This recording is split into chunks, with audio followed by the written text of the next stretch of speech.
Ladies and gentlemen, the President of the United States. Thưa các quý vị, Tổng thống Hợp chủng quốc Hoa Kỳ.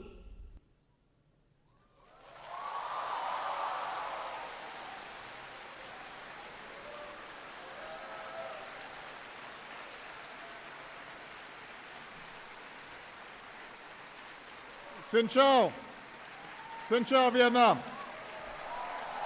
Thank you. Thank you so much. Thank you. Please.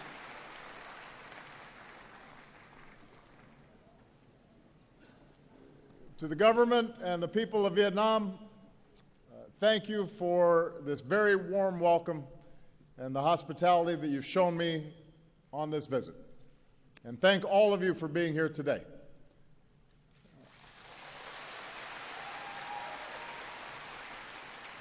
We have Vietnamese from across this great country, including so many young people who represent the dynamism and the talent and the hope of Vietnam.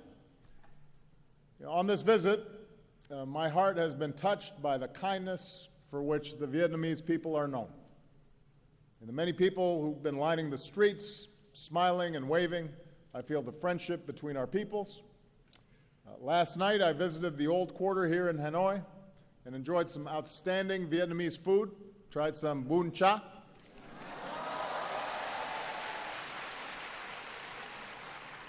Drank some beer Hanoi. But I have to say, the busy streets of this city, I've never seen so many motorbikes in my life. So I haven't had to try to cross the street so far, but maybe when I come back and visit, you can tell me how. I am not the first American president to come to Vietnam in recent times, but I am the first, like so many of you, who came of age after the war between our countries. When the last U.S. forces left Vietnam, I was just 13 years old. So my first exposure to Vietnam and the Vietnamese people came when I was growing up in Hawaii, with its proud Vietnamese-American community there. At the same time, many people in this country are much younger than me. Like my two daughters, many of you have lived your whole lives knowing only one thing, and that is peace and normalized relations between Vietnam and the United States. So I come here mindful of the past, mindful of our difficult history, but focused on the future, the prosperity, security, and human dignity that we can advance together. I also come here with a deep respect for Vietnam's ancient heritage. For millennia, farmers have tended these lands, history revealed in the Dong Xuân drums. At this bend in the river, Hanoi has endured for more than 1,000 years. The world came to treasure Vietnamese silks and paintings, and a great temple of literature stands as a testament to your pursuit of knowledge. And yet, over the centuries, your fate was too often dictated by others. Your beloved land was not always your own. But like bamboo, the unbroken spirit of the Vietnamese people was captured by Ly Chiong Kiet. The Southern Emperor rules the southern land. Our destiny is writ in heaven's book. So today, we also remember the longer history between Vietnamese and Americans that is too often overlooked. More than 200 years ago, when our founding fathers, Thomas Jefferson, sought rice for his farm, he looked to the rice of Vietnam, which he said had the reputation of being whitest to the eye, best flavored to the taste, and most productive. And soon after, American trade ships arrived in your ports seeking commerce. During the Second World War, Americans came here to support your struggle against occupation. When American pilots were shot down, the Vietnamese people helped rescue them. And on the day that Vietnam declared its independence, crowds took to the streets of this city, and Ho Chi Minh evoked the American Declaration of Independence. He said, all people are created equal. The Creator has endowed them with inviolable rights. Among these rights are the right to life, the right to liberty, and the right to pursuit of happiness. In another time, the profession of these shared ideals and our common story of throwing off colonialism might have brought us closer together sooner. But instead, Cold War rivalries and fears of communism pulled us into conflict. Like other conflicts throughout human history, we learned once more a bitter truth: that war, no matter what our intentions may be, brings suffering and tragedy. At your war memorial, not far from here, and with family altars across this country, you remember some 3 million Vietnamese soldiers and civilians on both sides who lost their lives.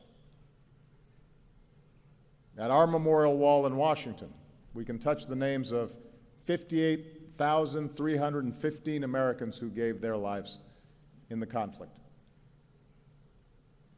In both our countries, our veterans and families of the fallen still ache for the friends and loved ones that they lost.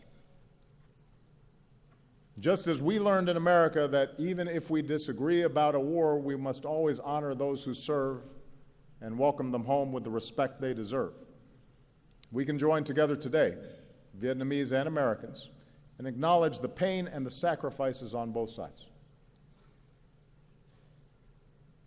More recently, over the past 2 decades, Vietnam has achieved enormous progress, and today the world can see the strides that you have made. With economic reforms and trade agreements, including with the United States, you have entered the global economy, selling your goods around the world. More foreign investment is coming in, and with one of the fastest growing economies in Asia, Vietnam has moved up to become a middle-income nation.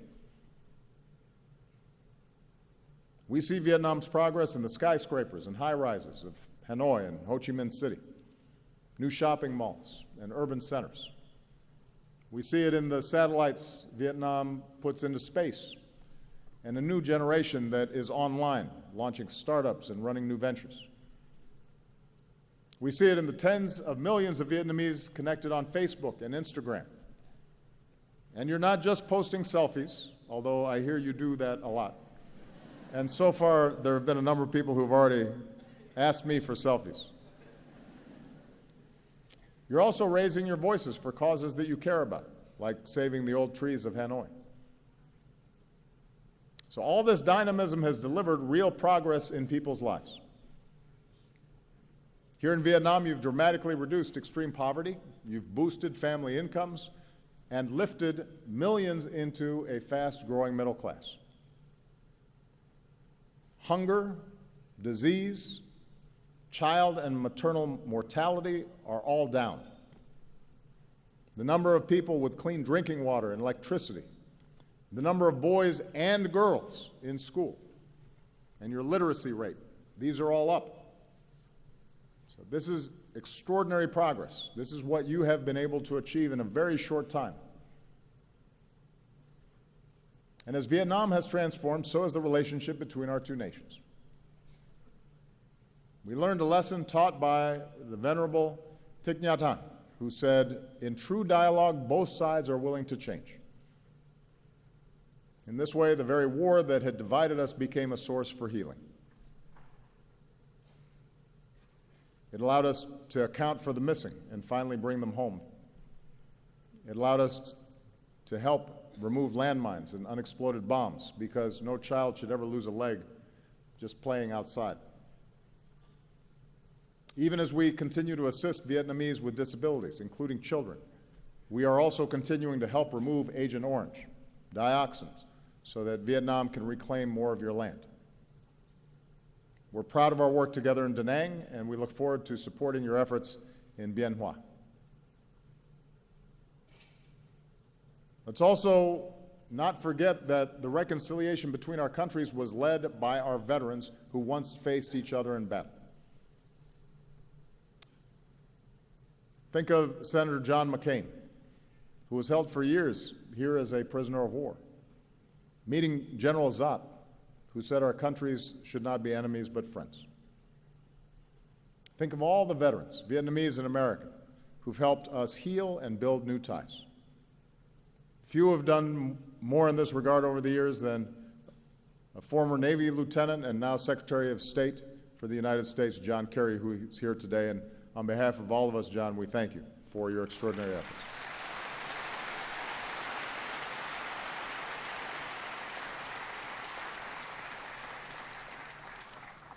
Because our veterans showed us the way, because warriors had the courage to pursue peace, our peoples are now closer than ever before. Our trade has surged, our students and scholars learn together. We welcome more Vietnamese students to America than from any other country in Southeast Asia. And every year you welcome more and more American tourists, including young Americans with their backpacks, to Hanoi's 36 streets and the shops of Hoi An and the imperial city of Hue.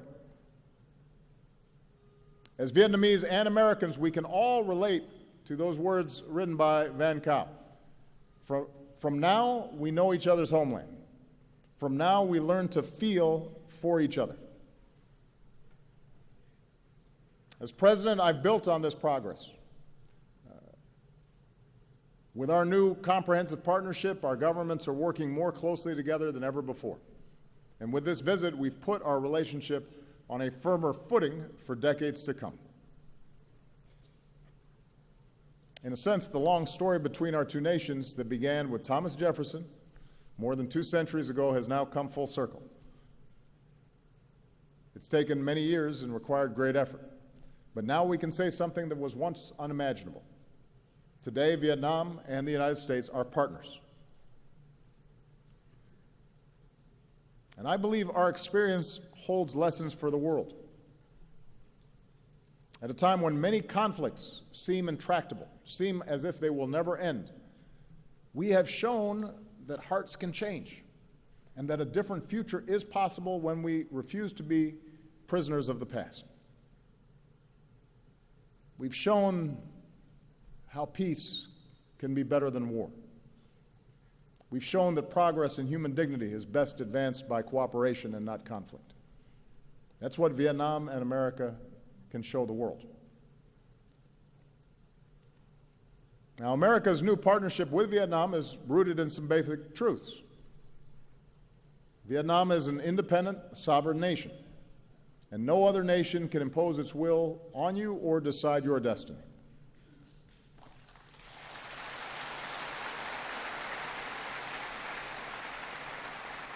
Now, the United States has an interest here. We have an interest in Vietnam's success.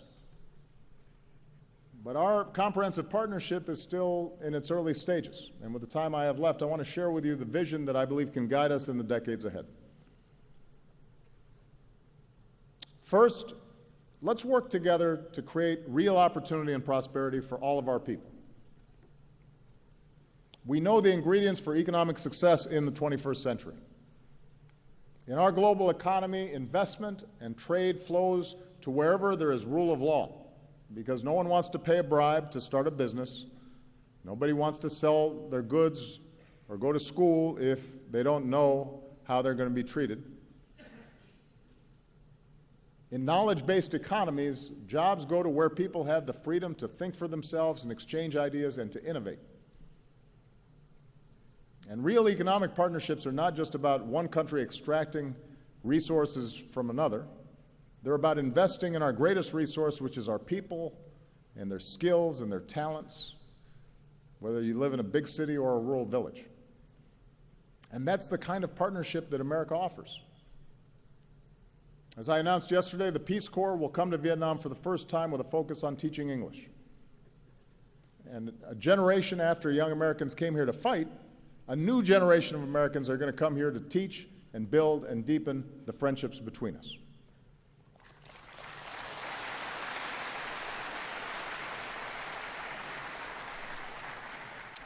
Some of America's leading technology companies and academic institutions are joining Vietnamese universities to strengthen training in science, technology, engineering, mathematics, and medicine.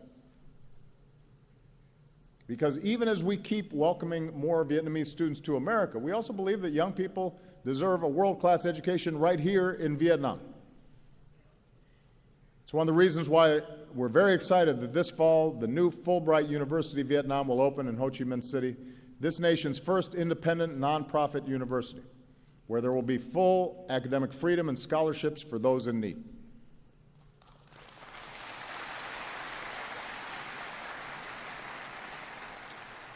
Students, scholars, researchers will focus on public policy and management and business, on engineering and computer science, and liberal arts.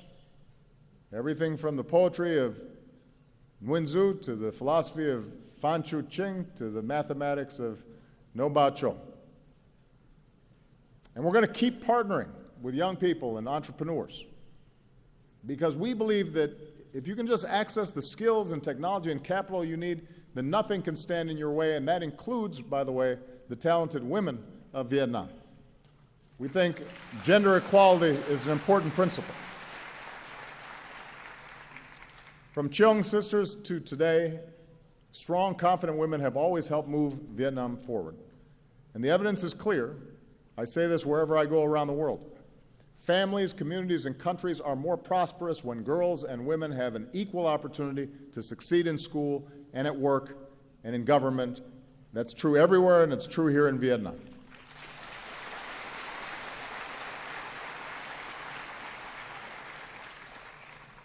We'll keep working to unleash the full potential of your economy with the Trans-Pacific Partnership. Now, here in Vietnam, TPP will let you sell more of your products to the world, and it will attract new investment. TPP will require reforms to protect workers and rule of law and intellectual property. And the United States is ready to assist Vietnam as it works to fully implement its commitments. I want you to know that as President of the United States, I strongly support TPP because you'll also be able to buy more of our goods made in America. Moreover, I support TPP because of its important strategic benefits. Vietnam will be less dependent on any one trading partner and enjoy broader ties with more partners, including the United States.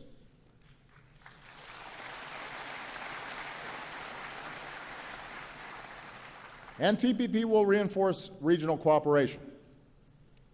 It will help address economic inequality and will advance human rights with higher wages and safer working conditions. For the first time here in Vietnam, the right to form independent labor unions and prohibitions against forced labor and child labor. And it has the strongest environmental protections and the strongest anti-corruption standards of any trade agreement in history. That's the future TPP offers for all of us, because all of us, the United States, Vietnam, and the other signatories, will have to abide by these rules that we have shaped together. That's the future that is available to all of us. So we now have to get it done for the sake of our economic prosperity and our national security. This brings me to the second area where we can work together, and that is ensuring our mutual security. With this visit, we've agreed to elevate our security cooperation and build more trust between our men and women in uniform. We'll continue to offer training and equipment to your Coast Guard to enhance Vietnam's maritime capabilities. We will partner to deliver humanitarian aid in times of disaster. With the announcement I made yesterday to fully lift the ban on defense sales, Vietnam will have greater access to the military equipment you need to ensure your security. And the United States is demonstrating our commitment to fully normalize our relationship with Vietnam.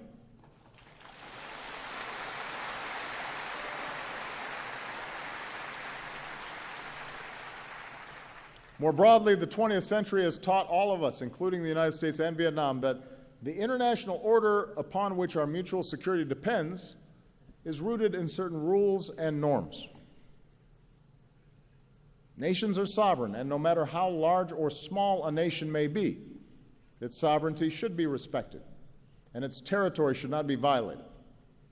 Big nations should not bully smaller ones. Disputes should be resolved peacefully.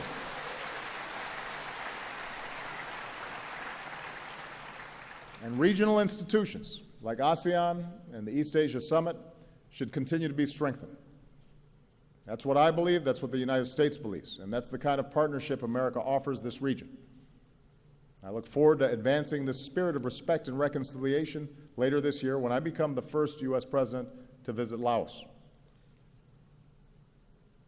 In the South China Sea, the United States is not a claimant in current disputes, but we will stand with partners in upholding core principles like freedom of navigation and overflight, and lawful commerce that is not impeded, and the peaceful resolution of disputes through legal means in accordance with international law. And as we go forward, the United States will continue to fly, sail, and operate wherever international law allows, and we will support the right of all countries to do the same.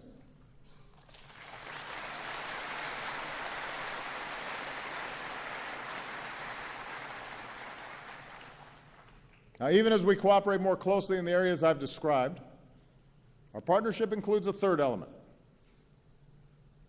addressing areas where our governments disagree, including on human rights. I say this not to single out Vietnam. No nation is perfect. 2 centuries on, the United States is still striving to live up to our founding ideals. We still deal with our shortcomings: too much money in politics and rising economic inequality,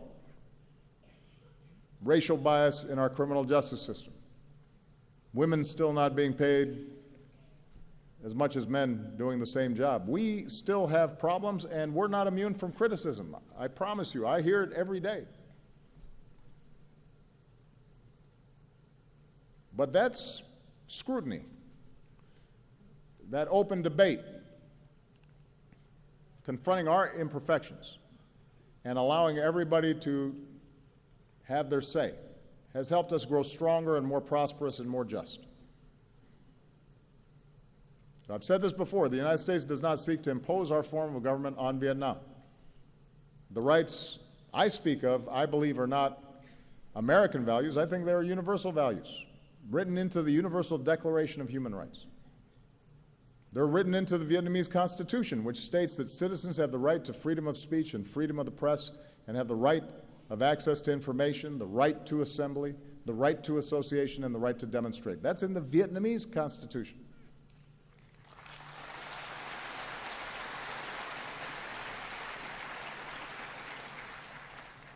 So really, this is an issue about all of us, each country, trying to consistently apply these principles, making sure that we, those of us in government, are being true to these ideals. In recent years, Vietnam has made some progress. Vietnam's committed to bringing its laws in line with its new constitution and with international norms. Under recently passed laws, the government will disclose more of its budget, and the public will have the right to access more information. And as I said, Vietnam has committed to economic and labor reforms under the TPP. So these are all positive steps. And ultimately, the future of Vietnam will be decided by the people of Vietnam. Every country will chart its own path, and our 2 nations have different traditions and different political systems and different cultures. But as a friend of Vietnam, allow me to share my view, why I believe nations are more successful when universal rights are upheld. When there's freedom of expression and freedom of speech, and when people can share ideas and access the internet and social media without restriction, that fuels the innovation economies need to thrive. That's where new ideas happen. That's how a Facebook starts. That's how some of our greatest companies began. Because somebody had a new idea that was different, and they were able to share it. When there's freedom of the press, when journalists and bloggers are able to shine a light on injustice or abuse, that holds officials accountable and builds public confidence that the system works.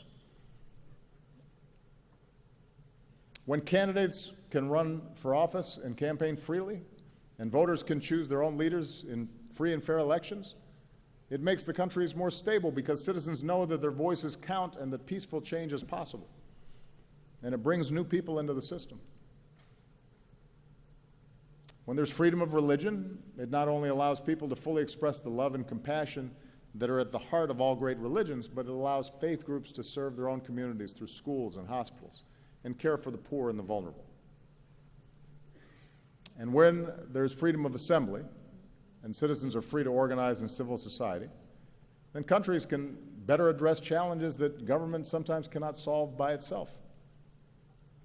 So it is my view that upholding these rights is not a threat to stability, but actually reinforces stability and is the foundation of progress.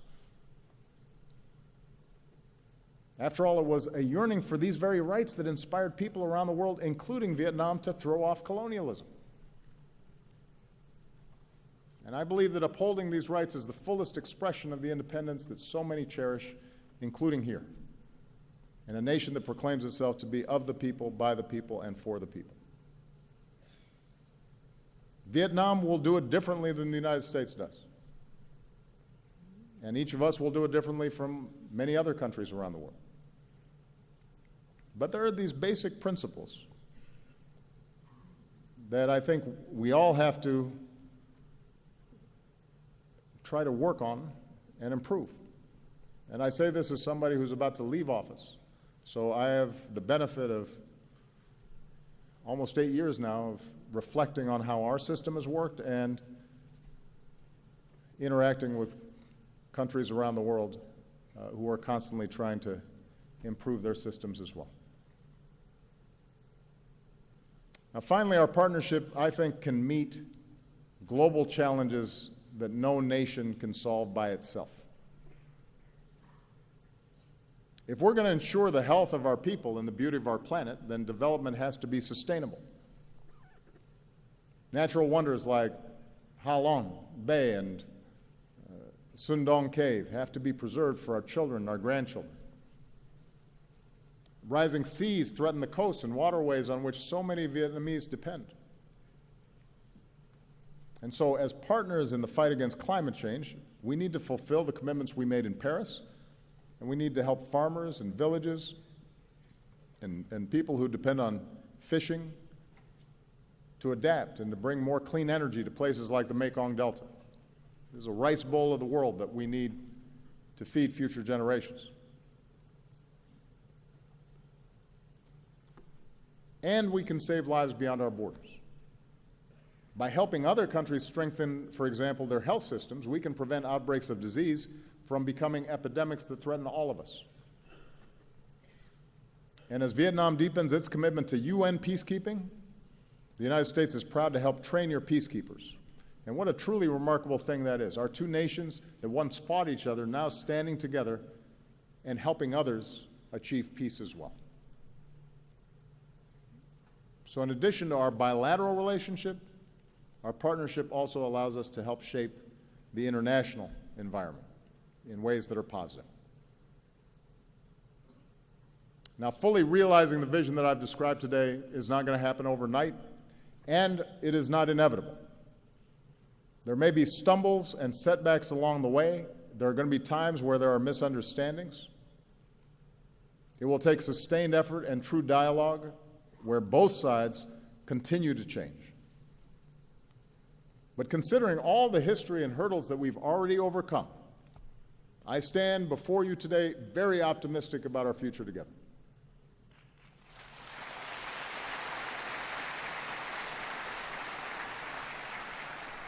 And my confidence is rooted, as always, in the friendship and shared aspirations of our peoples. I think of all the Americans and Vietnamese who have crossed a wide ocean, some reuniting with families for the first time in decades, and who, like Jin Kong Sun said in his song, have joined hands in opening their hearts and seeing our common humanity in each other.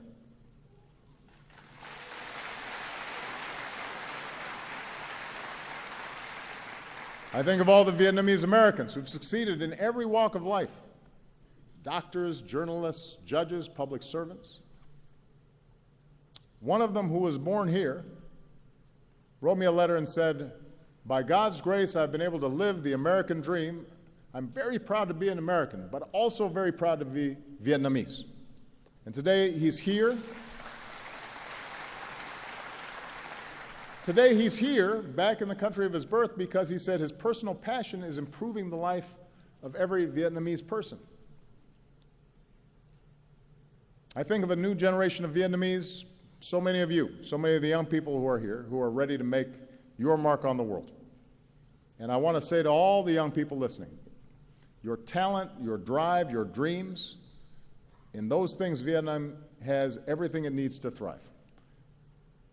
And your destiny is in your hands. This is your moment, and as you pursue the future that you want, I want you to know that the United States of America will be right there with you as your partner and as your friend.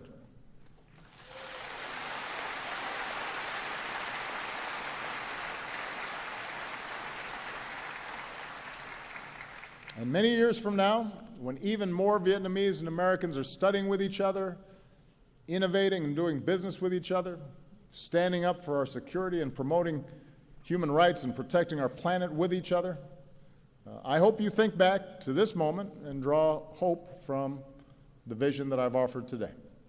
Or, if I can say it another way, in words that you know well from the tale of Kyo, please take from me this token of trust so we can embark upon our 100-year journey together. Kamun Chak Van. Thank you very much. Thank you, Vietnam. Thank you.